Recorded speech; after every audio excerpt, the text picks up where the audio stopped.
So it's really an honor and a privilege for me to be here, and I thank you very much for the invitation. So I live in Montreal, Canada, and I think I have had a chance to meet some of you, perhaps at the last World Lung Cancer in San Diego, and I believe this is probably how the contact was established. For the talk tonight, I wasn't entirely sure of where everybody was coming from and how familiar everybody was with radiation. And so I sort of decided to give a bit of an overview of radiation for small cell lung cancer, discuss some of the indication and some of the more recent exciting stuff happening in that specific field. And maybe we'll go over quickly some of the perhaps a little bit more basic element of radiation, but I think they're still important to review and discuss. So these are my disclosures. So I'm part of some advisory boards, and I often say that we have to also be conscious of the fact that our respective fields are somehow also a conflict of interest. So I always say that as a radiation oncologist, this is something that we need to keep in mind when reviewing and regarding the literature, that we see things through the eyes of our fields, and that can also not without us realizing can also be a form of conflict of interest, and I like to disclose that. So first of all, for those who are not familiar with radiotherapy, and unless you have been closely in touch with cancer, most people have no idea what radiation is. And even I would say in the medical field, when we speak to our colleagues that are gastroenterologists, or sometimes they don't even know the difference between nuclear medicine and radiotherapy. So it is a bit of a mysterious field for many people. And in essence, the idea is to use ionizing radiation that we would typically use for imaging, X-rays, etc., but at much higher doses to treat malignant tumors. Sometimes we even use it for benign tumors, and it's been used for over 100 years. The idea is really to treat the tumor, target it, and to try to minimize the damage in the surrounding tissues. And it's one of the reasons sometimes, patients will ask if we can use radiation for very large field or very extensive disease, and we often explain that it's difficult because the nature of radiation is to treat specific fields, but we are limited in how much radiation we can give in the human body. So we cannot treat a full body with radiation. It really has to be specific locations while we try to minimize the radiation around. Otherwise, it would be too toxic. We need radiation fairly commonly in lung cancer. About 1 patient in 2 with lung cancer will need radiotherapy, and in small cell lung cancer, it's probably much higher than this.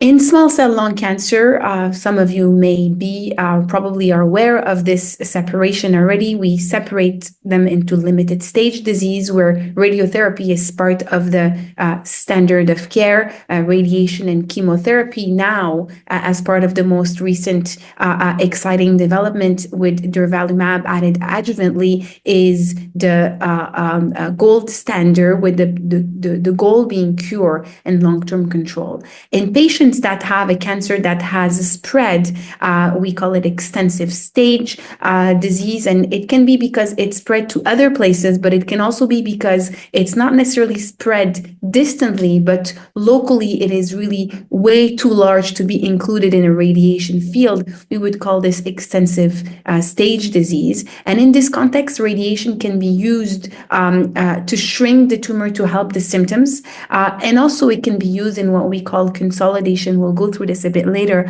After systemic treatments, after patients have received chemo or immunotherapy, if it responds well or remains stable, there is some evidence to support treating in consolidation at the primary site.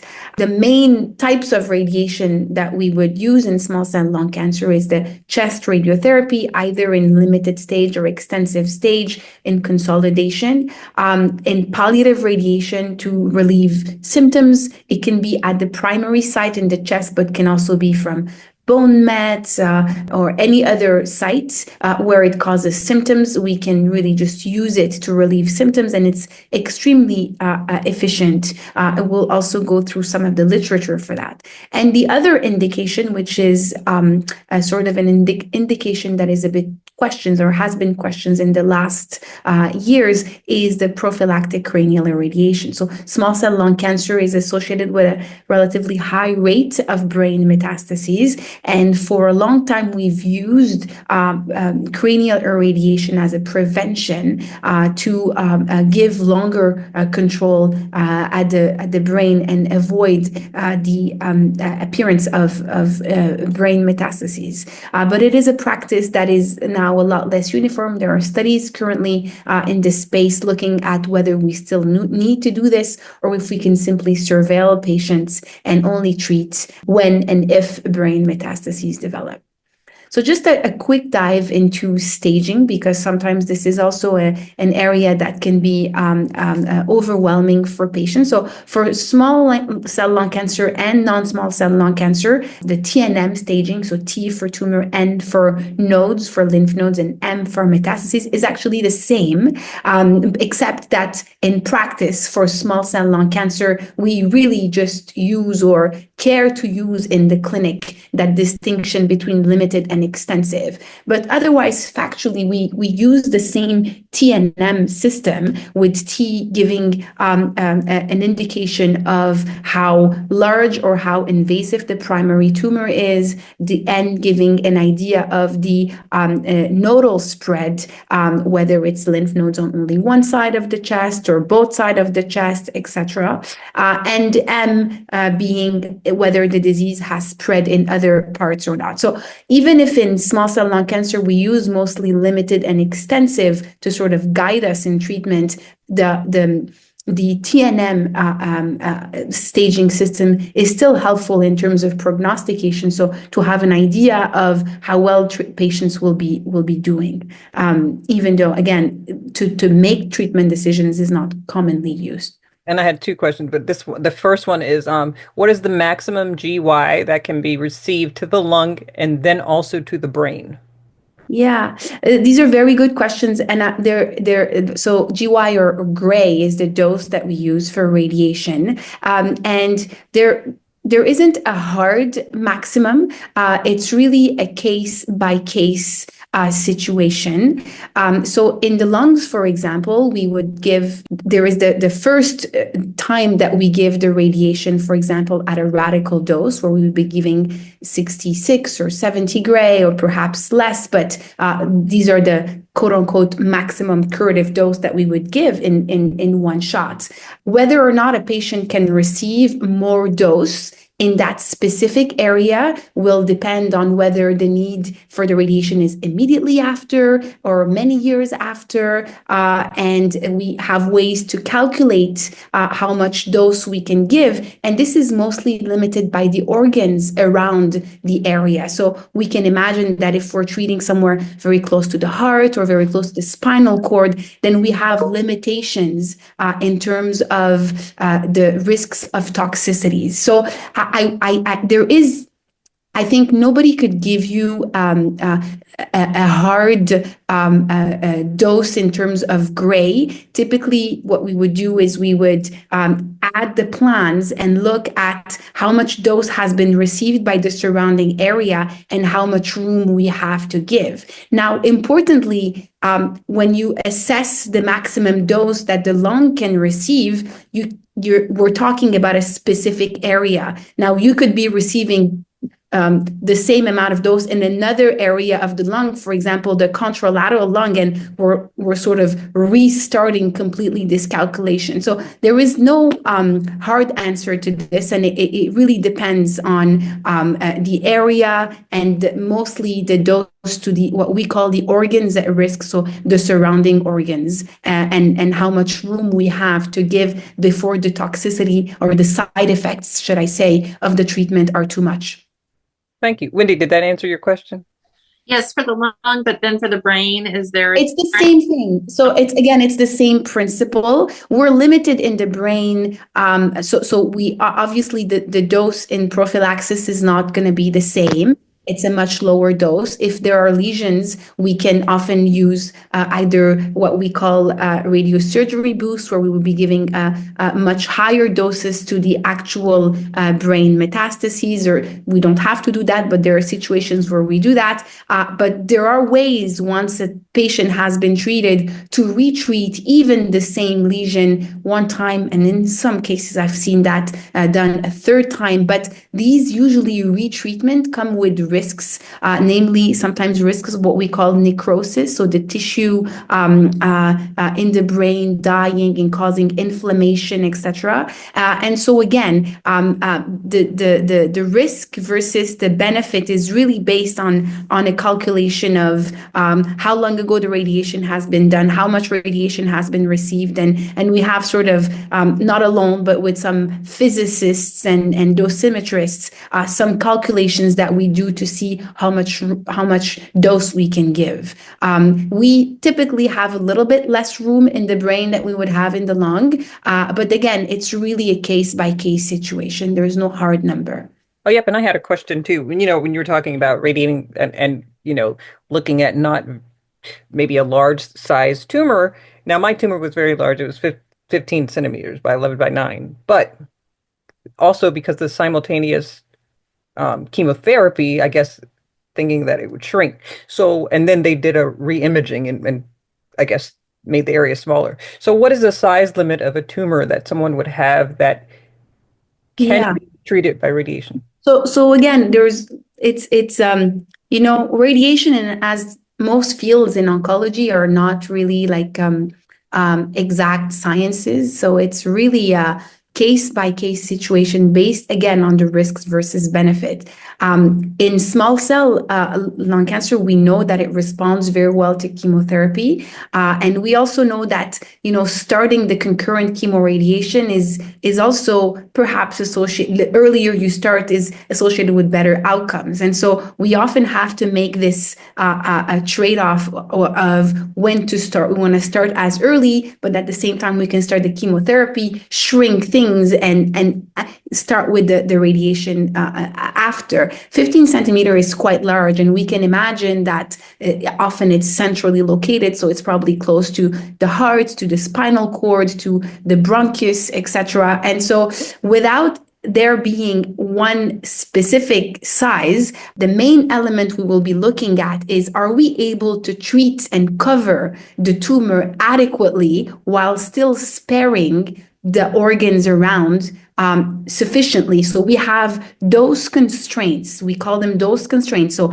maximum dose to the heart should not be beyond X, maximum dose to the spinal cord, blah, blah, blah. So we have all these structures that we know if we go beyond a certain limit, we will be causing important side effects. And some of these side effects are critical. Like if we go beyond a certain dose in the spinal cord, we may cause a paralysis. And so some of them are really unacceptable side effects. So again, 15 centimeters sounds like quite big, but depending on where it is located, if it's, really you have your very tall, very big, it's in the middle of the lung and we don't have that many structures around, and we're able to pass all our dose constraints, it's a very different situation, and we may very well be able to go upfront. So again, not a trade-off. I'm not really answering with precision to your questions, but this is in reality what we do in the clinic. So we really have to think of, are we able to cover adequately with the dose that we want to give while protecting the structures that are critical? And if we're able to do that, then the size doesn't really matter. Okay. And then this is a question, and I was curious about this too, because I wonder if it's because the tumor is not localized, but why is radiation offered with limited stage as standard therapy, but not extensive stage? She said this is a common question in the online group. It's a very good question, and I'll go through some of the evidence later, but just to give you an answer immediately. So in limited stage, by definition, it means a disease that we are able to cover entirely within a radiation field and treat with curative doses. And that combined with chemotherapy and now with durvalumab is our shot at curing the cancer. In extensive field, by definition, that means we're not able to cover all the cancer in a radiation field. So we cannot give curative doses in this context. You can't really treat and give curative doses to an area and leave some other parts of cancer elsewhere, being distant metastases or another part of the lung that you're not able to cover. And so in extensive stage, the approach is different, where we will start with systemic treatment, have the tumor shrink. And before the era of immunotherapy, we have a couple of studies that show that if you give what we call consolidation, so it's not high dose of curative radiation, it's lower doses of radiation, 30 gray and 15 or some alternative around this. If you give that, then you improve outcomes in patients. What has changed is now immunotherapy is part of the standard treatment in these patients, and we don't have contemporary evidence that it is worth treating these patients with consolidation, given that the immunotherapy is working so well. This being said, this is currently being studied. There is the NRG Raptor study that is essentially randomizing patients with extensive disease. So selecting patients randomly for one arm or another. So they receive the immunotherapy and then and chemo, and then after a couple of cycles, if they have stable disease or if it shrank, they receive locally. So we don't care if there are other sites of disease, but if the disease overall shrank, we treat the primary site to try to improve local control. But again, this is being tested. So 1 patient in 2 is receiving it, and we'll have the readout of this study probably is expected in around 2027 by the time the accrual is completed, etc. What is hard with radiation trials is that the systemic treatment nowadays are evolving so quickly that we've proven that the consolidation was useful in the era of chemotherapy, but then systemic treatment changed and it's immunotherapy, and we have to kind of prove it again. But probably by the time the trial is finished, there's going to be another systemic treatment. And so we always are left with the question of whether or not we have to prove it again over and over. And so it's a bit part of the challenge in this space. So quickly, initial workup to assess the disease extent in lung cancer in general. So of course, patients have a biopsy. We need to have a CT scan. It's usually done as part of the initial diagnosis. A TEP scan to assess the distant disease. And our TEP scans are not very good for brain imaging, and that's why we have to do a brain MRI separately. The reason why it's not very good is because the brain consumes a lot of sugar, and so we can't really see well because it sort of mixes up, and so it's not a good modality. So we also need to do a brain MRI to complete really the imaging of the body, and then to be able to tell, and that's part of the element before you mentioned what's the maximum dose that can be received in the lung or what's the maximum size that can be treated. So in addition to the location of the tumor and the organs around, there are other elements such as the pulmonary function test, which is how strong the lungs are. And we know that small cell lung cancer happens often, not always, but often in patients that have a history of smoking. So sometimes they will have some emphysema or pulmonary fibrosis. And so the lungs are not in perfect shape. That means their reserve is altered. And so a treatment in a very large field could be difficult and impaired. And sometimes some patients are not eligible for a radiation to a large part of the lungs because their lungs are not strong enough. So we need to make sure with initial pulmonary function test that the lungs are able to withstand a radiation. So that's another element that we will look into to determine whether or not we can give the radiation. Oh, and I have a question kind of related to that. Could my radiation from 5 years ago and 1 year ago cause inflammation seen in the bronchoscopy? This being said, had me sent to a surgeon by the tumor board. He said he wasn't a good choice for me because I probably wouldn't come out of this or due to the radiation scarring. I'm curious why the pulmonologist was concerned about the inflammation. He was concerned about the inflammation caused by the radiation and didn't want to do a surgery. Is that what you mean? I think, Linda, can you go ahead, clarify? No, so there's been this little spot on my lung, which has grown since 2023. And they sent me for a bronchoscopy just a few months ago. And they just, there's this area, it didn't test for cancer, but the pulmonologist was really concerned because my lungs were very inflamed. I had went to the tumor board once and he sent me back to the tumor board. I think that he might have thought it was non-small cell. And the surgeon had said that he just was not the answer, because if he went in and took this spot out, whatever it was, I probably would not come out of his OR alive. And I'm just not really sure why my lungs were inflamed. So it's a bit hard to answer with precision because there are multiple possibilities and without seeing the images. But radiation does cause inflammation in the first couple of months after the radiation is completed.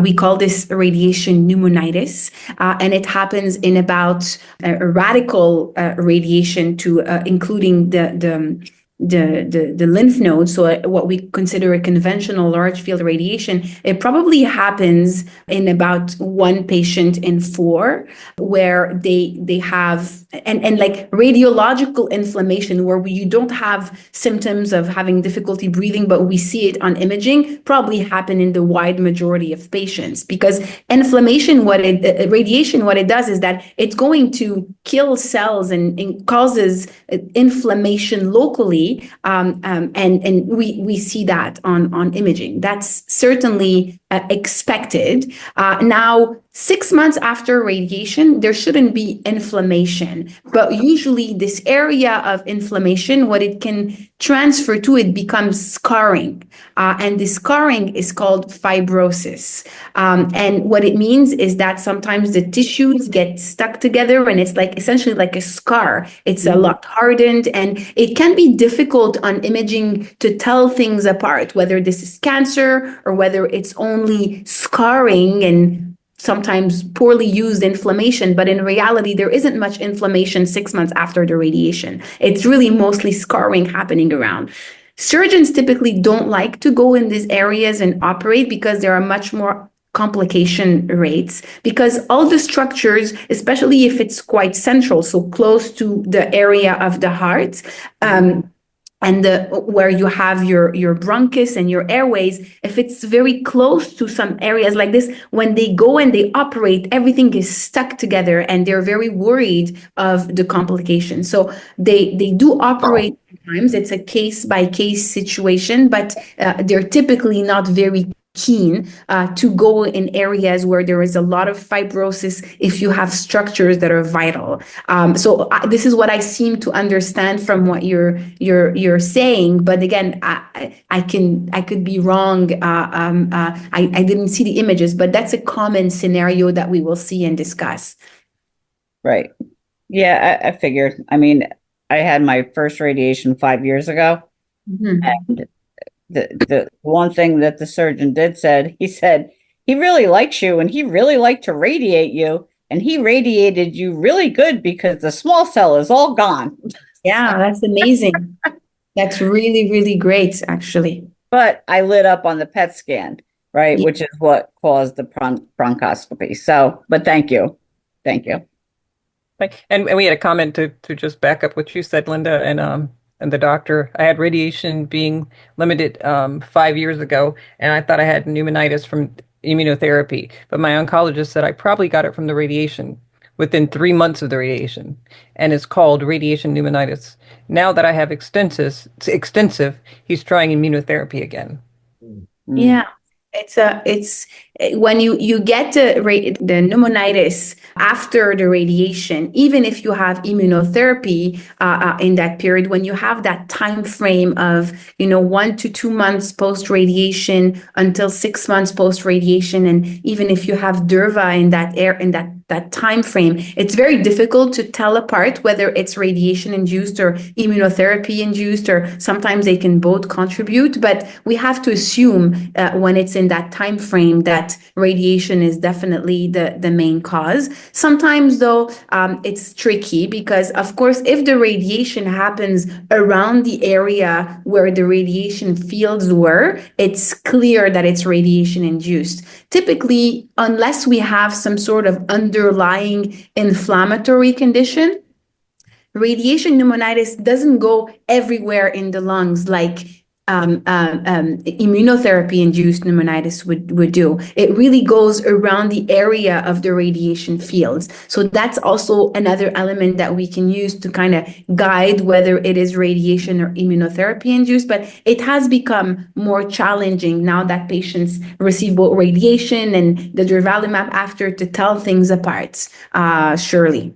Now, once we have the workup and we have decided that a patient will need radiation, some of you who went through this know we have what we call the simulation visit or the planning visit, where patients basically we're preparing for the treatment. So patients would typically come and sometimes we do a mold or different materials that can be used. They can be very different from a hospital to another, but the idea is to have a position that is similar to the position the patient will have during treatment.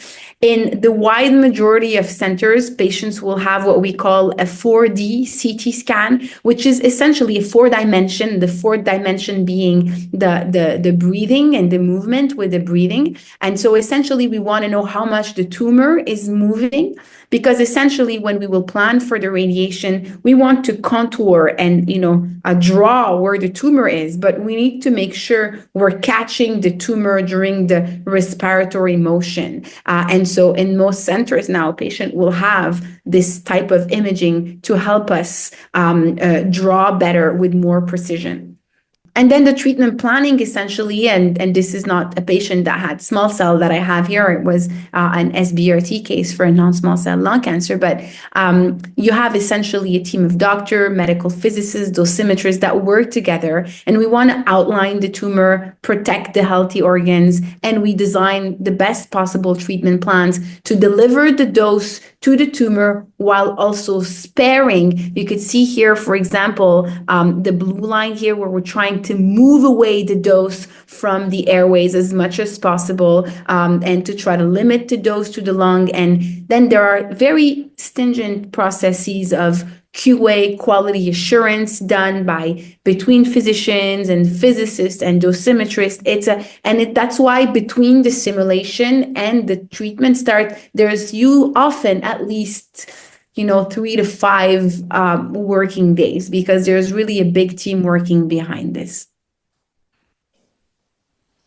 Now, the radiation is delivered typically as an outpatient treatment. Typically, patients are not hospitalized. The sessions are quite short, 10 to 30 minutes, depending on how long it can take to stabilize and immobilize patient. And in most centers, it's done from Monday to Friday over a couple of weeks. And when the patients receive the treatment, it's painless. They don't feel the radiation. They're not radioactive when they leave the room. They just get the x-rays and then they leave and they can see their family and spend time with kids, and there's no concern there. And I'm answering as I go some of the questions that patients have sometimes. Maybe it is too basic for some of you, but perhaps it will resonate and be considered useful for some of you that may be starting eventually the radiation journey. So you have to understand that radiation has evolved tremendously over the past 30 years. Even when I started my radiation training, we were still using sometimes some 2D radiation for palliation, where essentially we're just going to use an X-ray. We see everything in 2D and we have one field just delivering the radiation.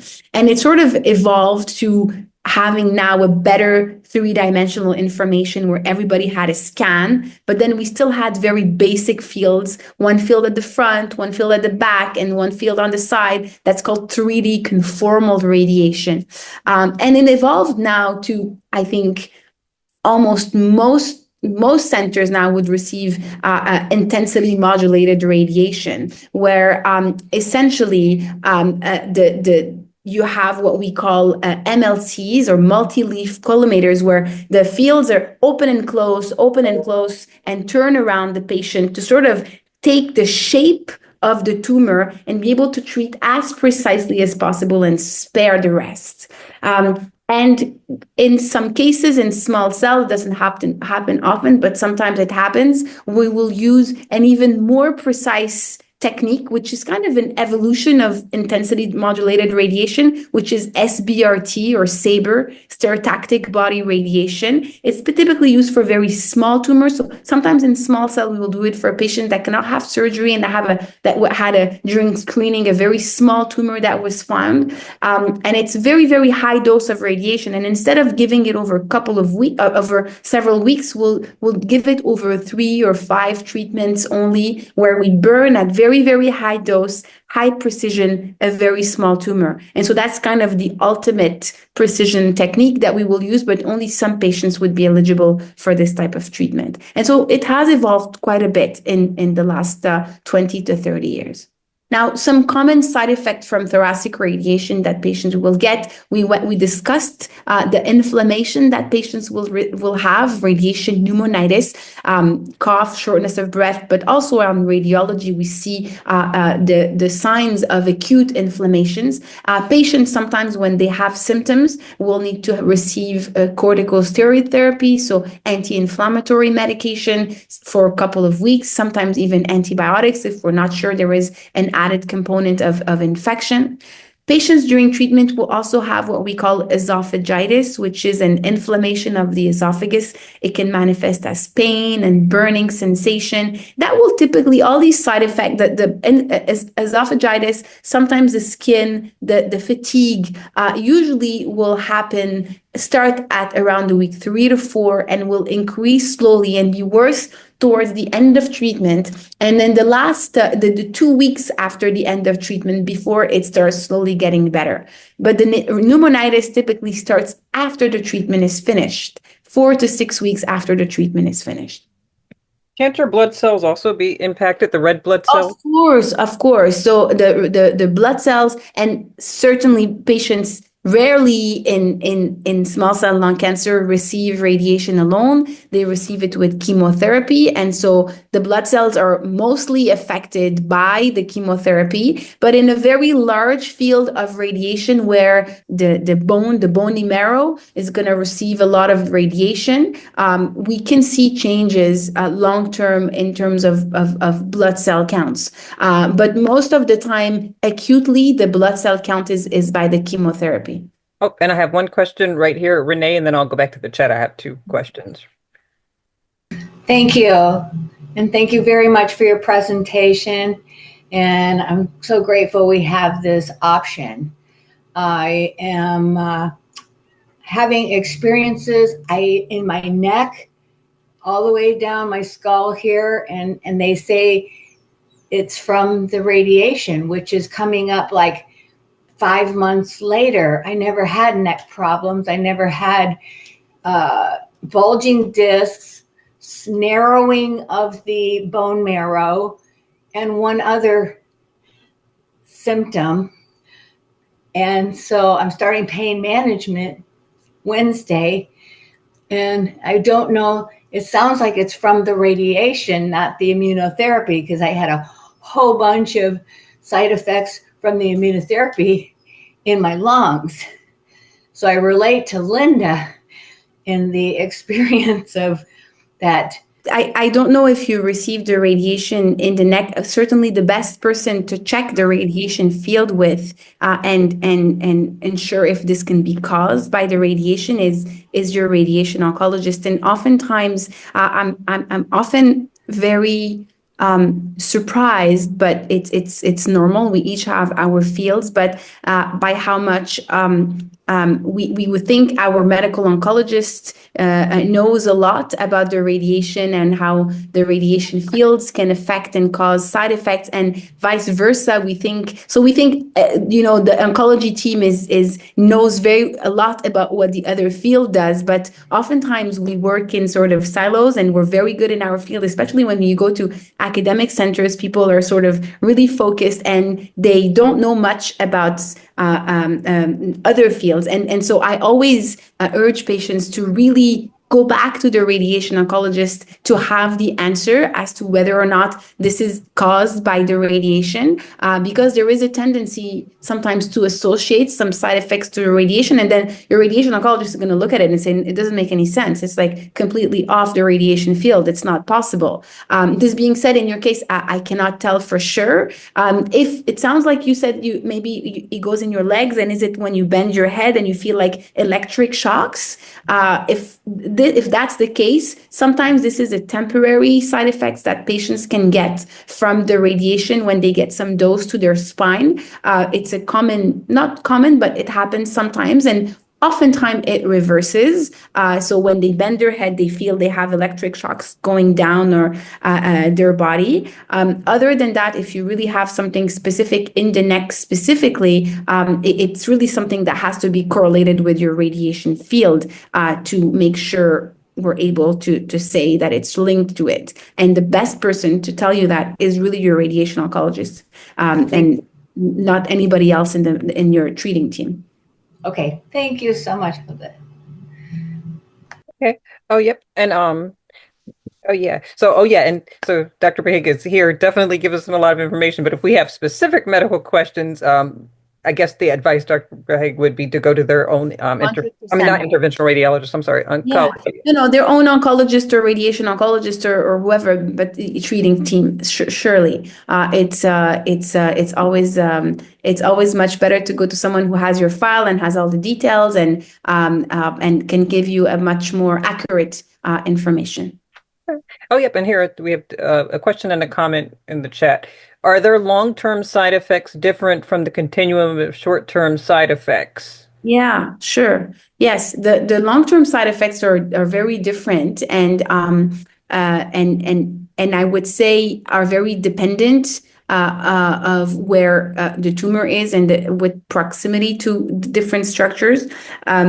Some of the common side effects that we can have more long-term with the thoracic radiation is a reduction in the pulmonary lung function. So the pulmonary reserve goes down over time. And so if you were to do pulmonary function tests, we would see a difference between before the radiation and after the radiation more long-term. There are also some doses when the tumors are very central, so close to the heart. There's some dose to the heart, and there are studies showing that the dose to the heart is actually quite important, and some patients may be at higher risk of cardiovascular event from the radiation. That's another type of radiation toxicity. Another one that we can consider, and we often mention it when the patients are young, is 10, 15, 20 years after the radiation, there is also a small risk of secondary cancer caused by the radiation. And if you're cured from your cancer when you have a small cell lung cancer, it's great, quote unquote, to be in that situation. It's rather rare. It doesn't happen often, but there is within the radiation field a risk of secondary cancer. Now, the most of the acute side effects of burning, of fatigue, etc., all of this gets resolved in the weeks or sometimes months after treatment, and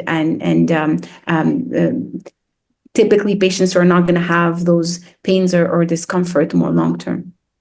Thank you. And then I'll go to Mary. I see your hand raised, and I'll give the chat message. My question is, with radiation, and the person gets tattooed, correct? And the radiation gets aimed at the tattoo spot, correct? So the tattoos they're not done everywhere, and they're being done less and less, actually. But the radiation, the tattoos are not where the radiation is given. The tattoos are used to a bit like points of to be able to align you with the treatment machine and the radiation field. So it's not the area that we're targeting. It's really an area that helps align the patient and make sure that they are exactly in the same position at the time of simulation and over the course of treatment. Okay, then what if a person moves, or when you breathe, your lungs move? Yeah, So, so the breathing is taken into account now with what we call 4D CTs that I showed before, or a patient breathes, and we take that into account. And so there are larger margins that are taken. So when a patient breathes, we're including the tumor during all the breathing motion. And then if the patient moves, we add margins for that in the treatment plan, taking into account a little bit of motion. But typically, patients are going to be a little bit immobilized. We ask them not to move, and we don't want much motion because you want to be able to. So, if you're going to be coughing, sometimes we need to place you back. And patients are imaged before each treatment to make sure that the position is exactly the same. But again, there is always a little bit of uncertainty in terms of millimeters, and we put margins around the tumor for that, and we account for this. And so in theory, this is covered. is there some way or in the future that it could be better pinpointed, that in other words, the radiation would follow some sort of line? Yeah. But actually, this is being done at the moment already with the new technologies such as the MR-Linac that is being used in some centers, where essentially when a patient is breathing, instead of taking just large margins to take into account for the breathing, the radiation machine kind of follows the tumor and targets the tumor during the radiation. We have also ways beyond the MR-Linac to do it. It can be done, for example, with the CyberKnife, that robot for some small tumors, where when a patient is breathing, the machine is moving with the patient and sort of targeting precisely. So absolutely, there are circumstances where it can be done. And the technologies are evolving nowadays to be able to do that for most patients. But the technology isn't there yet for something like that? It is there in some centers where they will use it as part of the MR-Linac, but it's not. The benefit is not clearly proven in the sense that it's not clear that the outcomes are better, that we're reducing the side effects. So it has not been established as a standard of care per se, but it is being done either experimentally or off protocol in some institutions, absolutely. I would think that would cause less damage to the localized area. It makes sense to think that it would, yes, with a bit smaller margins, indeed. Thank you. Proton therapy is a type of radiation, correct? Absolutely. I often wonder why that isn't used. Yeah, it's because it's been studied, and there are actually studies from MD Anderson that did not show that it improved the outcomes. And I think one of the reasons is because there's a lot of air in the lungs, and it's tricky to sort of calculate the dose and deliver with precision with proton therapy. But so every time there is a new technology, you want to ideally prove, especially if it's associated with a higher cost, that it's actually bringing something at the table. And for now, for lung cancer, the studies looking at the benefit of protons versus intensity modulated radiotherapy did not prove that there was a benefit. And this is the reason why. In other sites, it has proven a benefit and it's being used, but not in lung cancer. Thank you. Thank you. Yep, and you have some feedback in the chat, telling their story and talking about side effects. So I had SBRT for tumors and 4 vertebrae in 2022. After a lot of testing, it's probable that 2 very painful thoracic compression fractures were caused by it. I think, Maida, you're talking about the radiation, the SBRT. Yes, SBRT can cause fracture indeed. Yeah. Mm-hmm. Yes, I just sometimes think nobody ever mentioned that was a possibility. And what I've gone through recently has been literally a nightmare. And so I just want people to be aware that if you start to have if you've had radiation, and mine was 7 years ago, and then again in 2022, that this is a possibility. So if you start to feel twinges in your spine, or the beginning of pain, get into either your primary care or your oncologist or your radiation. I saw them all, even a spine specialist, while they tried to figure out what was happening. I just don't want people to suffer like I did for a couple months before I finally started getting in for all these tests. And now it's just a matter of pain pills and a back brace. So people, remember what we teach each other here all the time, self-advocacy. Oh, yes, absolutely. It's very important. Thank you. And then one last comment in the chat. There's similar to the breathing that you were talking about. When I received my radiation, I had to breathe in and hold my breath. Yeah, sometimes we can use this as well. It's called treatment in breath hold. So sometimes when the tumors are moving too much with the breathing, we can decide to either ask the patient to hold their breath so it just doesn't move, because otherwise the motion is too big and we have to use too large of margins. And sometimes we even can do what we call gating. So we ask a patient to breathe and we decide to treat only in a portion of the breathing phase. So these are all techniques to try to reduce the radiation volume and therefore the side effects that are being used routinely. Thank you so much. I'll turn it back over to you. We want to make sure we honor your time and so you get through. Thank you. I'll try to go quickly through some of the elements because I don't think we'll have time to go through all, but if not, I will be happy to come back another time and answer more questions and go through the rest of the talk with great pleasure if there is interest in It's a very interesting topic. So yeah, thank you. So after treatment, patients are followed with imaging every 3 to 6 months, and typically it's on the imaging. Sometimes it can be tricky to tell, as you mentioned before, one of you, to distinguish fibrosis/inflammation from actual tumor progression can be sometimes tricky, and not uncommonly we will use the TEP scan to sort of help figure things out. And if it starts to light up a lot more, then it can be a sign that it is actually a progression of the tumor.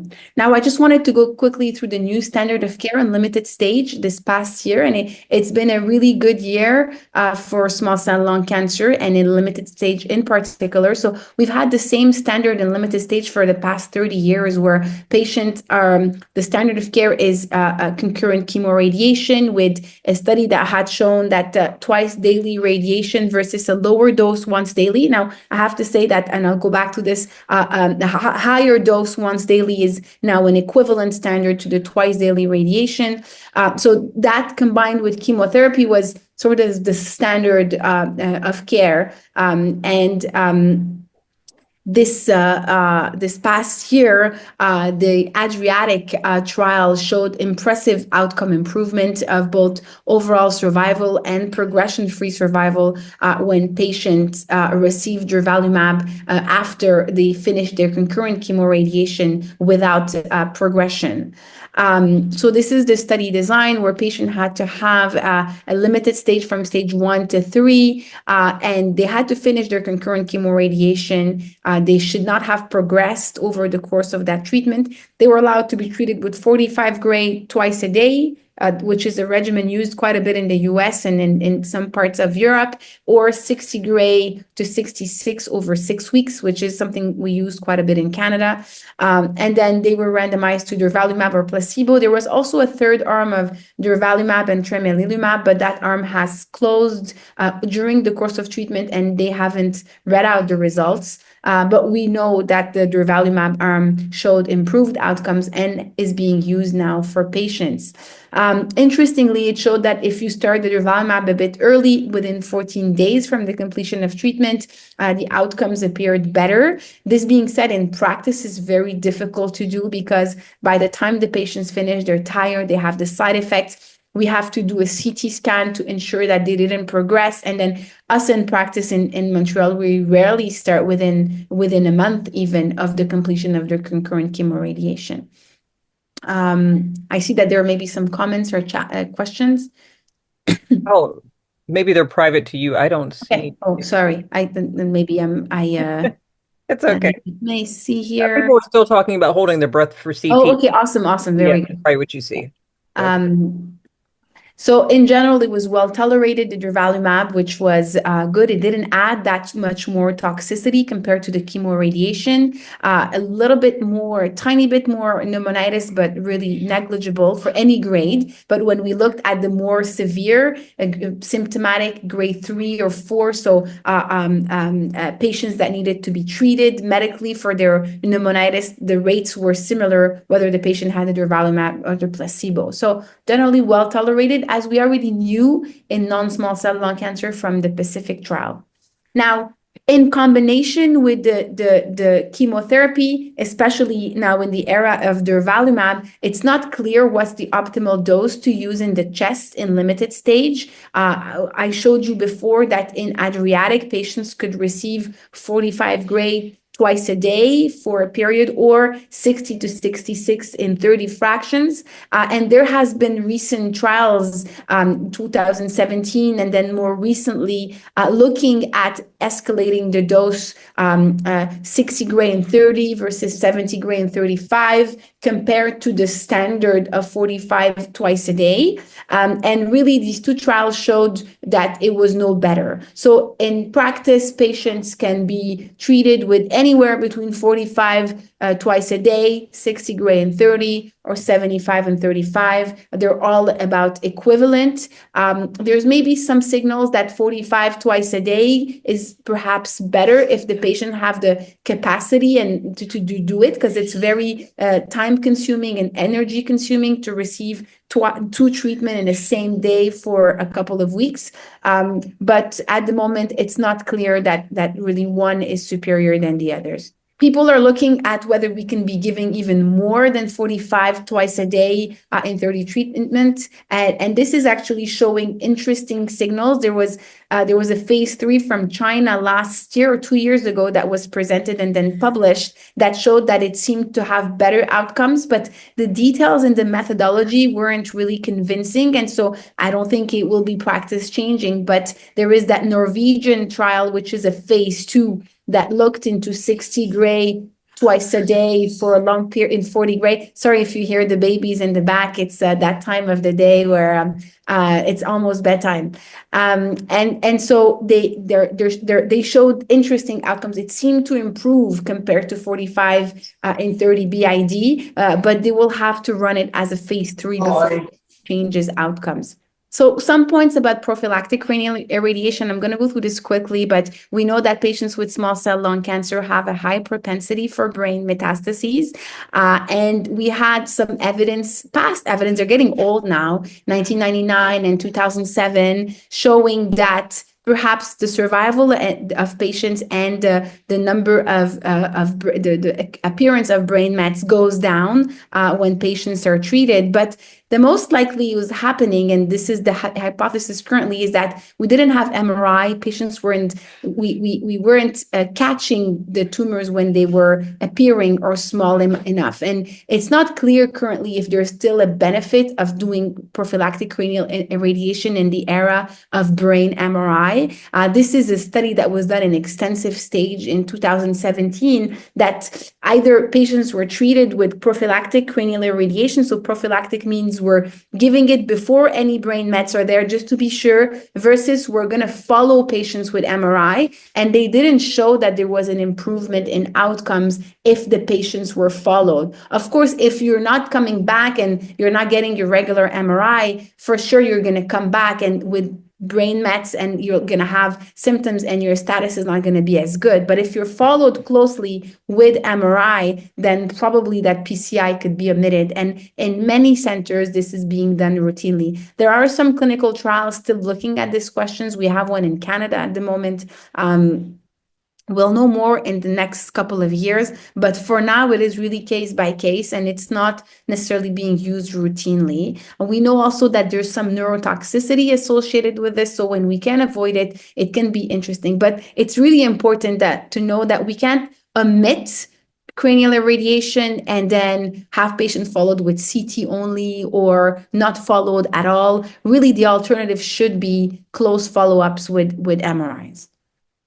Now, if we have to do it, oftentimes we will do what we call hippocampal avoidance. So we will avoid the hippocampus in the brain, which is an area that is associated with new memory formation. And the idea is to try to reduce the cognitive impact of this. And routinely now it is being considered if a patient is going to have cranial irradiation. Some points about extensive stage, we mentioned it a bit earlier about how in the past we had studies that showed that in patients with more extensive disease, such as disease that is distant, that had initial treatment with systemic chemotherapy, then would go ahead and have consolidation treatment in the chest.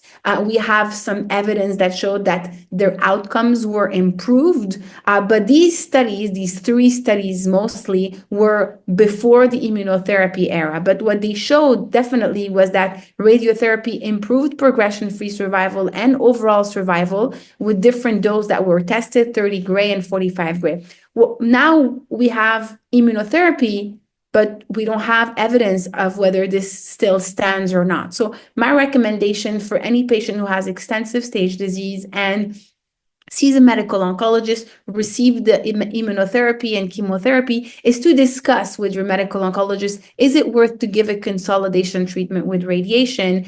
Worth seeing a radiation oncologist, discussing the pros and cons, and I think there is definitely room for it, especially if it's the tumor is located in an area that could cause problems should it progress again, etc. So it could be helpful to locally try to consolidate. But again, we have a study called Raptor through NRG that is being run in this space at the moment, and we'll have more information in the future. I'm going to finish with some points on palliative radiotherapy. It's something that we don't think enough about sometimes. And this is not about consolidation. This is not about trying to cure. This is really about relieving symptoms, simply symptoms of pain. We know that predictors of quality of life in patients that receive systemic treatment include pain, shortness of breath, cough. These are all things that are related to symptoms of local growth of the tumor, and we know that thoracic radiation alleviates symptoms in about 2/3 of patients. So over 3 patients that have symptoms, 2 of 3 are going to have relief of some of their symptoms, being either if they're coughing up blood, if they have chest wall pain, arm pain, cough, difficulty breathing. These can all be relieved to high degrees with some doses of radiation. And we also know that it doesn't even have to be long course of radiation, just very short courses like 1 dose or 2 doses or even 5 grays can be just as effective in reducing the symptoms. The more dose you give, the more side effects you get from the radiation. So sometimes giving a little bit, it's really a balance of the risks and benefit, but some benefit in terms of symptoms, you get it even from very low doses. So if you have symptoms and you're receiving immunotherapy, chemotherapy, you have pain somewhere, often think, and if they didn't think about it, you can think about it yourself and mention it to your physician, can radiation be given? And it's often it can reduce the doses of opioids that patients are taking without being too costly, quote unquote, in terms of side effects if we're giving low doses. For painful bone mets, it's been discussed before. It can also be used. Now, I'm not talking here about SBRT. SBRT is used sometimes in small cell lung cancer, not always, but for sure SBRT, because we give higher doses, there are higher risks of side effects. And in the spine, certainly one of the most common side effects in the spine or in any part of the bone that receive SBRT is a fracture. And a fracture post-SBRT can be quite painful. Now, we've learned a lot in the past 10 years, and there are ways we can deliver the dose in order to reduce the chances of having a fracture. But this is definitely something that is, the more dose we give, the more side effects we can get. But at the same time, the advantage of more dose is to have a longer local control. So again, it's always a risk-benefit situation here. Again, same thing with bone mets. Even with a low dose, if you have pain in a lesion, giving even 8th grade to a bone med, just one dose can really reduce the pain in patients. And so it's definitely something worthwhile. And my experience looking at seeing patients on the ward and getting referral is we often get them very late. Patients have been in pain for a very long time when the pain could have been addressed much earlier. And this is it. I left here my email. If there's anything, I'm happy to answer any questions. I put a little merci because I don't know if you noticed, but I have a little bit of a French accent. Montreal is a French-speaking area in Canada, Quebec, and so apologies for the accent if some things were not clear.